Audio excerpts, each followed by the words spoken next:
Sa sobrang traffic na ilibot ko na kayo sa BGC mga katodo. Ito yung sikat na. Kaya sa mga subscriber natin guys, kung sino man sa inyo ang mga naka-NMAX or ADV, tulungan nyo naman ako mag-decide mga katodo. Ang malaking problema natin ngayon dito sa Click, sira na yung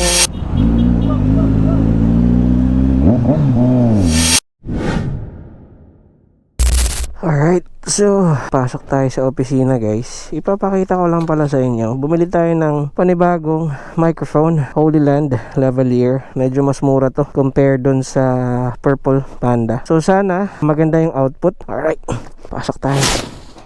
Ayan, so napakainit. Todo, maaga yung pasok natin today. Ang dumi ng aking kotse. Ilagay muna natin to. Mamaya na nga. Labas muna natin. At start muna natin yung bike. Alright.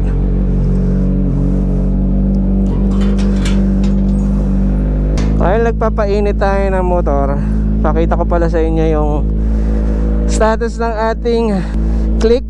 Ito yung ating scooter guys. So naka big tires yan. Ang malaking problema natin ngayon dito sa Click, sira na yung panel niya. Wala nang lumalabas na display. So nag-inquire naman tayo. Nasa around 5,000. So mag-iipon tayo ngayon kung magkapera, pagawa natin to. Pero nagbabalak na rin kami na kumuha ng panibago. Kasi ang tandaan na nito, 6 years na to mga katodo. All goods pa naman siya, wala naman siya problema talaga entirely, no? Kasi ang takbo nito or ang gamit nito, bahay opisina lang. Hindi naman natin to pinang-ride. Bahay opisina lang talaga. Ganun lang.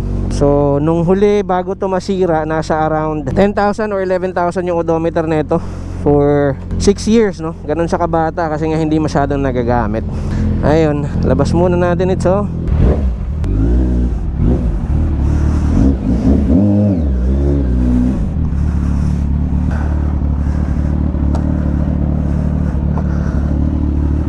Thank you, Iris. Sana hindi ma-traffic. Alas 3 ang ating pasok, 2:30 na.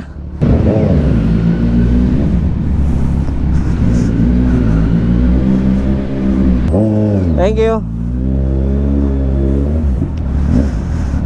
So yun si kuya na taga-assist sa amin doon sa Eskinita.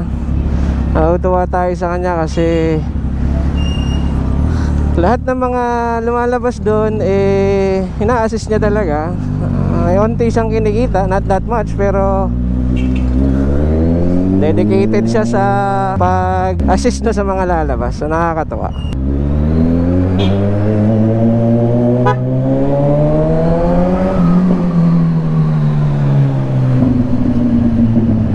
Sobrang liit na itong lugar namin. Tingnan nyo naman yung space ng daan, no? Onting stop mo lang dyan, literal na tatraffic na talaga kasi mahirap na sumingit.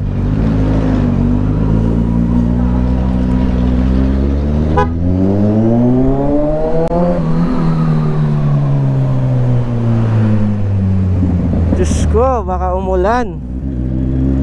Antay tayo.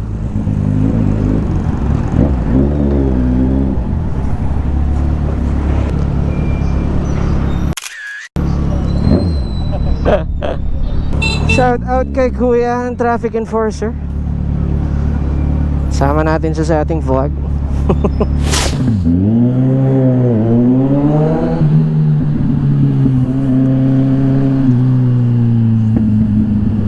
Ayun guys, nag-teleport na tayo kasi sobrang matraffic doon. Wala na, huli na tayo.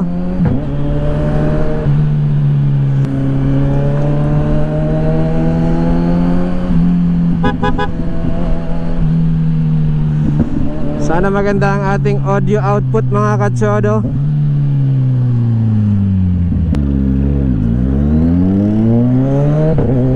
Mumurahin lang yung microphone. Unlike sa yung una nating microphone na nasira, no? Yung Purple Panda. Nung tinest naman natin, okay naman yung output. Ewan ko lang kung sa wind resistance the same. May free din naman siyang dead cat. para ma-reduce yung wind noise. Pero let's see, kasi medyo nakakainis yung pag nag-i-edit yung naririnig mo yung static na grabing static talaga. Hindi nakakatuwa. Sayang yung mga footage natin, sayang yung talk time natin. Kung kailan pa nag-uusap tayo, kailan nagsishare ako ng aking mga opinion, doon pa siya talaga nagsa-static. So kailangan nating i-cut. So sana ito wala na.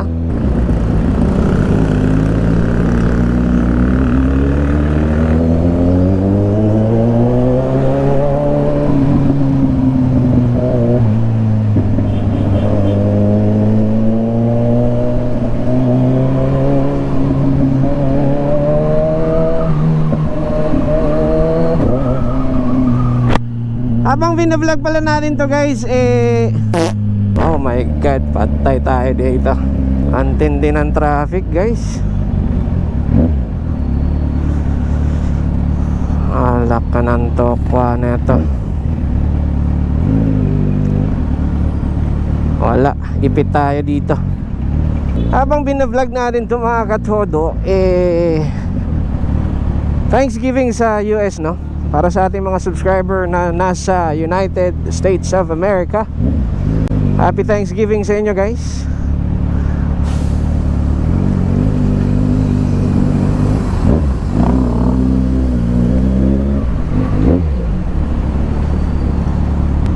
Ay, matindi. Ibang level ito.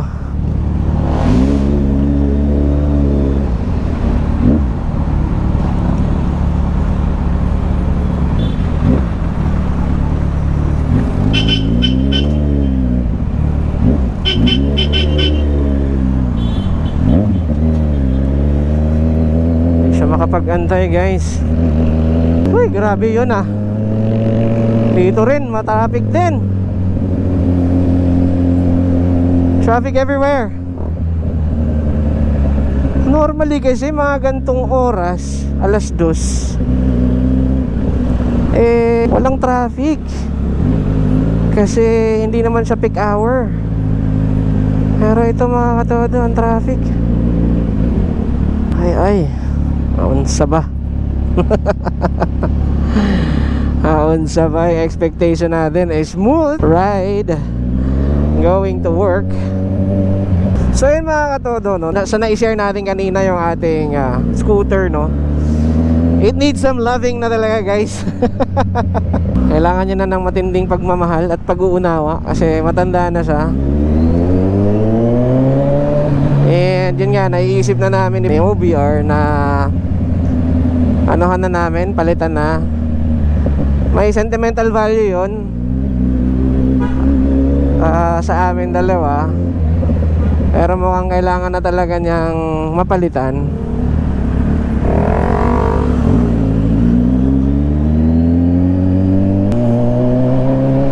Ay grabe yung traffic.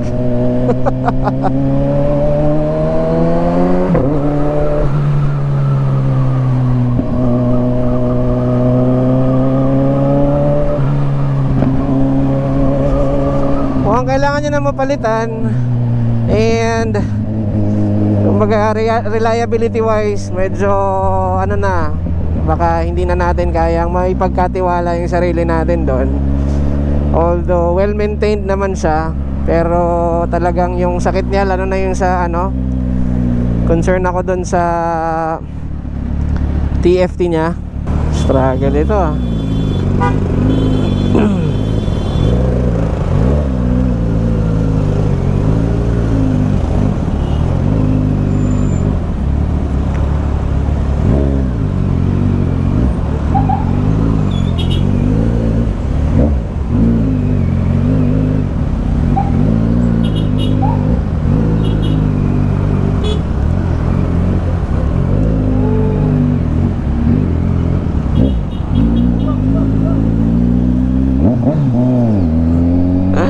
Bomba lang sabi ni kuya.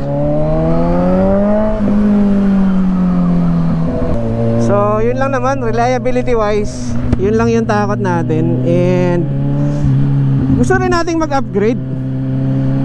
Actually guys, medyo hati yung ano natin, puso natin ngayon kung anong kukunin natin. Kaya gusto ko makuha ang opinion nyo guys. Kasi iniisip ko, gusto ko ng medyo malaki-laking motor, no? Or medyo mas mataas na cc sa scooter. So iniisip kong mag 155 ba tayo or 160. So sa 155 iniisip ko yung NMAX. Tapos sa 160 iniisip ko ADV 160. So hati pa yung ano natin. Gusto kong matry actually. Gusto kong matry ang ADV, gusto kong matry ang NMAX. Ako honestly medyo leaning towards NMAX tayo. Pero marami rin kasi magagandang feedback sa ADV.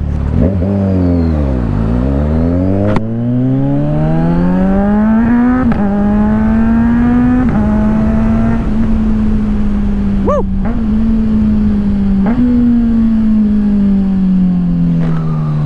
Kaya sa mga subscriber natin guys, kung sino man sa inyo ang mga naka-NMAX or ADV, tulungan nyo naman ako mag-decide mga katodo. Kasi wala, di makakabuelo ang traffic. Maganda pang-skyway yan, boss. Oh. Shout out kay Kuya. Tingnan nyo guys sa BGC, oh, yung mga traffic light may mga designs, no? So nakastop tayo ngayon, parang Coca-Cola ata yan. Yan yung maganda dito pag Christmas. Apart from yung mga lights, no, na mga gandang lights, eh yan yung maganda sa Pasko dito. May mga kung ano-ano silang gimmick.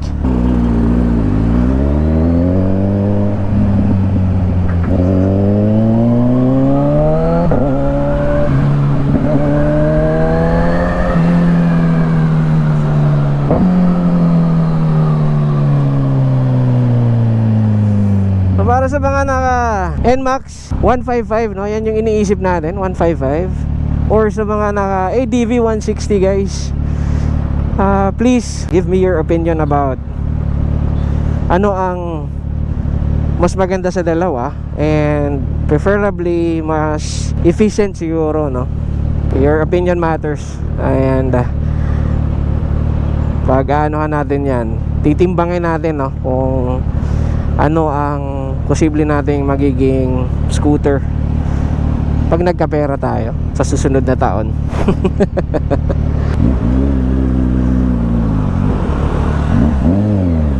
Yung sa scooter natin, na-appreciate ko yung big tire.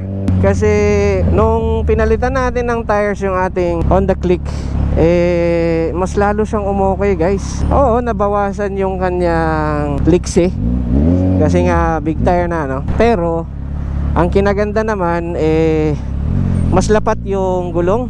Feeling ko lang mas balance siya when it comes to cornering. Hindi na siya ganun ka nakakatakot. Kasi yun nga, nung nadisgrasya kami ni OBR, doon ako natakot na alam mo yun, yung lapat ng gulong, eh feeling ko isang malaking bagay talaga yon. Kung sa NMAX and ADV, no, ang pagbabasehan natin, eh mga malalaking gulong ang meron yung mga yan. Kaya medyo nahumaling din talaga ako sa big tires dahil doon.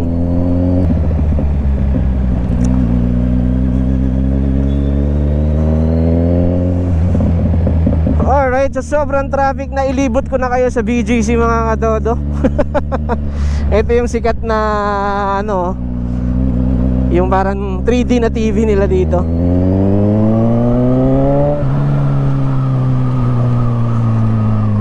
Sa kakaiwas natin sa traffic, eh nailibot ko na kayo guys.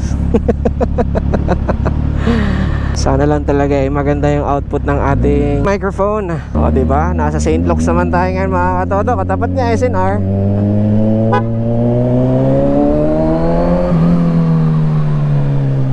Kung saan-saan na tayo umabot, kakaiwas sa traffic. Ay, konti na lang, makakaraos na tayo.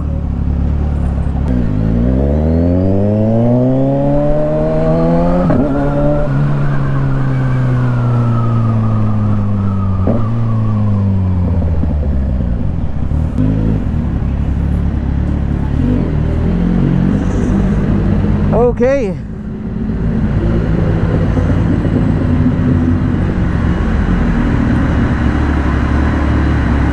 Nasa opisina na tayo mga katodo. Meron ba? Alright, meron.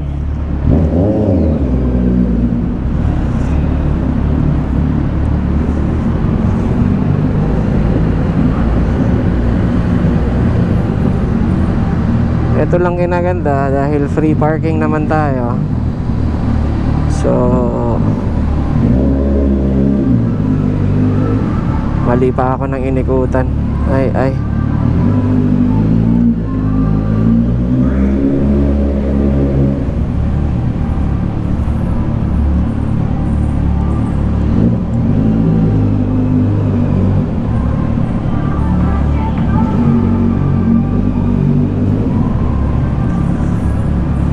Alright guys, maraming salamat sa pagsama ninyo sa atin today. At kung nagustuhan nyo ang ating vlog, please don't forget to like, share, comment, and subscribe, no mga katodo. 95% sa ating mga manonood ang hindi subscribe. So kung hindi naman kalabisan mga katodo, click the subscribe button para updated kayo sa lahat ng ating mga vlogs. And palagi nating tatandaan na sa lahat ng mga pangarap natin guys, maliit man yan na malaki, sipagin natin, kilusan natin, at ito na parate. Peace out mga katodo. Brr! Answer to no, man, I still go, go, go, go, go, go, go.